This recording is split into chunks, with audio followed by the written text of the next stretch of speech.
አሁን መጨረሻ ላይ ያዘጋጀነውን አብሲት እንጨምራለን።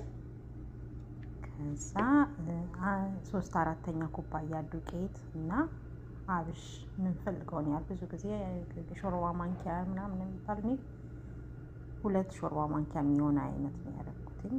እናረግና እዛ ጋር በምናየው በብለንደሩ በደንብ ብለንድ እናደርገዋለን። የጓጉል እንዳይኖረው ባሽኑ በደንብ አድርጎ ይፈጭልናል ማለት ነው።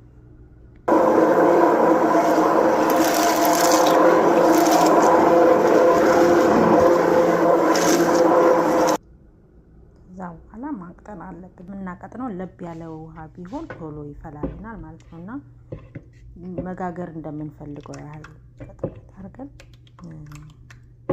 እናቀጥነዋለን። ለብ ባለ ውሃ ማለት ነው በብለንደሩ ከመታነው በኋላ። እኔ ትንሽ ጸበል ጨምሬያለሁ።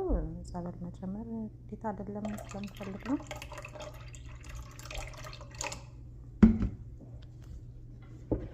በነገታው ስንጋግሩት በጣም ከቀጠነ ትንሽ መቀነስ፣ ከላይ የቀረረው ትንሽ መቀነስ ይቻላል። በጣም የሚቀጥል ከሆነ ግን ጥሩ ነው የሚሆነው እና አሁን ይሄንን ከድኖ አሳድሮ ነገታው መጋገር ይቻላል።